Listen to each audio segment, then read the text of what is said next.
Hello दोस्तों, आप सभी का स्वागत है हमारे यूट्यूब चैनल पर। आइए देखते हैं कक्षा 6 पृथ्वी और हमारा जीवन यानी कि भूगोल। देखते हैं इसके पार्ट 3 को। पार्ट 3 का नाम है ग्लोब, अक्षांश एवं देशांतर। यानी कि इस पार्ट में हम ग्लोब, अक्षांश और देशांतर के बारे में यानी प्रश्नों के उत्तर को देखेंगे। चलिए देखते हैं। 1 नंबर प्रश्न दिया है, निम्नलिखित प्रश्नों के उत्तर दीजिए। तो इनके प्रश्नों के हम उत्तर दे देंगे। चलिए देखते हैं। 1 नंबर प्रश्न दिया है, ग्लोब किसे कहते हैं, यही बताना है हमको। इसका उत्तर हो जाएगा ग्लोब पृथ्वी का लघु रूप में एक वास्तविक प्रतिरूप है। यानी कि पृथ्वी के रूप का ही एक ग्लोब जो होता है वास्तविक रूप है। ग्लोब स्थिर नहीं होते हैं, यानी ग्लोब जो होते हैं स्थिर नहीं होते हैं। इनको कुम्हार की चाक या लट्टू के समान घुमाया जा सकता है। यानी जो कुम्हार का चाक होता है यानी कि लट्टू, उसके समान क्या कर सकते हैं, घुमा सकते हैं। हमारी पृथ्वी भी इसी प्रकार अपनी अक्ष यानी कि धुरी पर क्या करती है, घूमती है।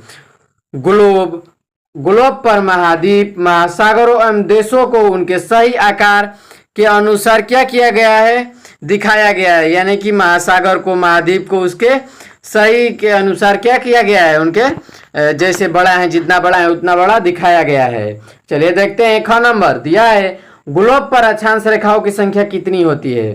तो देखिए, ग्लोब पर अक्षांश रेखाओं की कुल संख्या 181 होती है।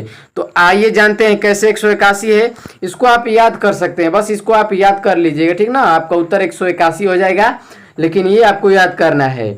यदि एक एक अंश के अंतराल पर अक्षांश रेखाएं खींची जाए तो मानचित्र पर इनकी कुल संख्या कितनी होगी, तो 181 होगी। 90 रेखाएं उत्तरी गोलार्ध में, यानी कि 90 रेखाएं उत्तरी गोलार्ध में होंगी और 90 रेखाएं दक्षिणी गोलार्ध में, यानी 90 90 180 हो गई और एक भूमध्य रेखा होगी, ठीक ना। चलिए आगे देख लेते हैं। आगे दिया है प्रश्न नंबर ग।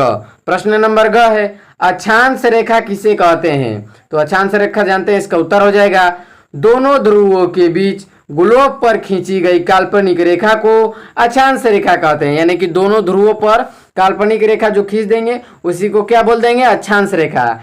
ये पूर्व से पश्चिम खींची गई है, यानी कि ये पूर्व से पश्चिम की तरफ खींची गई है। आगे देखते हैं। ग नंबर प्रश्न, देशांतर रेखा किसे कहते हैं। तो चलिए जानते हैं इसका उत्तर।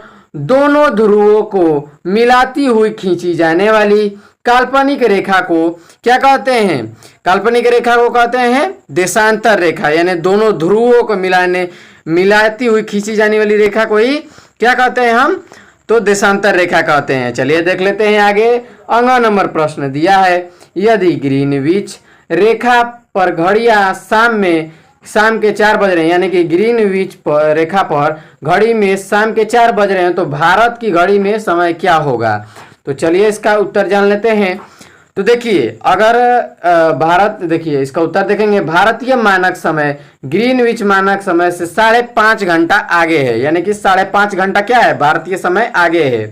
अगर जब ग्रीनविच के घड़ी में कितना बज रहा होगा, 4, तो भारत की घड़ियों में रात्रि का कितना बज रहा होगा, 9:30 बज रहा होगा। यानी कि 9:30 हो रहा होगा। आइए देखते हैं अगला प्रश्न नंबर 2। प्रश्न नंबर 2 दिया है, अंतर बताइए। अंतर बताना है, उत्तरी ध्रुव और दक्षिणी ध्रुव में क्या अंतर है, यही हमको बताना है अंतर। चलिए देख लेते हैं। पृथ्वी जिस अक्ष पर घूमती है उसके ऊपरी सिरे को उत्तरी ध्रुव, यानी जिस अक्ष पर घूमती है उसके ऊपरी सिरे को क्या क्या कहते हैं, तो उत्तरी ध्रुव, और जो नीचे का सिरा होता है उसे हम दक्षिणी ध्रुव कहते हैं। आगे देख लेते हैं। ख नंबर दिया है, कर्क रेखा और मकर रेखा में अंतर बताना है।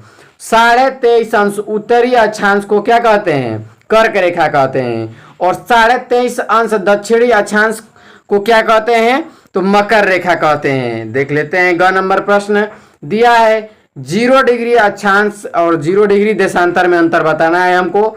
तो 0 डिग्री अक्षांश को भूमध्य रेखा और 0 डिग्री देशांतर को ग्रीनविच या प्रधान का मध्याय कहते हैं, ठीक ना, मध्याय रेखा कहते हैं। आगे देख लेते हैं। ग नंबर दिया है, आर्कटिक वृत्त, अंटार्कटिक वृत्त। तो देखिए, आर्कटिक वृत्त क्या होता है, 22.5 अंश उत्तरी अक्षांश को आर्कटिक वृत्त कहते हैं, और अंटार्कटिक वृत्त किसे कहते हैं, तो 66.5 अंश दक्षिणी अक्षांश को क्या कहते हैं, अंटार्कटिक वृत्त कहते हैं। आगे देख लेते हैं। प्रश्न नंबर 3 दिया है, सही शब्द चुनकर खाली स्थान में भरिए। तो देखिए दिया है क्या, प्रधान देशांतर रेखा के ठीक विपरीत देशांतर रेखा होती है 180, 90 या 66। तो इसका सही उत्तर हो जाएगा 180 डिग्री। देख लेते हैं ख नंबर, अक्षांश देशांतर रेखाओं का मापन किसमें किया जाता है, डिग्री में, फीट में या घंटा में। तो इसका सही उत्तर हो जाएगा डिग्री में किया जाता है। आगे देख लेते हैं ग नंबर, सभी देशांतर रेखाओं की लंबाई बराबर होती है, कम होती है या घट बढ़ती है, यानी घटती बढ़ती रहती है। तो इसका सही उत्तर हो जाएगा कि बराबर होती है। ग नंबर देखते हैं, शून्य अक्षांश रेखा को क्या कहते हैं, कर्क रेखा या भूमध्य रेखा या मकर रेखा। तो इसका सही उत्तर हो जाएगा भूमध्य रेखा कहते हैं। देखिए सही जोड़ों को मिलाना है, 4 नंबर प्रश्न दिया है, चलिए मिला लेते हैं। दिया है अ में देखिए क्या दिया हुआ है, 0 डिग्री देशांतर ग्रीनविच, यानी कि 23.5 डिग्री दक्षिण अक्षांश को मकर कहते हैं, 66.5 उत्तरी अक्षांश को आर्कटिक कहते हैं, और 90 डिग्री दक्षिणी अक्षांश को क्या कहते हैं, तो दक्षिणी ध्रुव कहते हैं।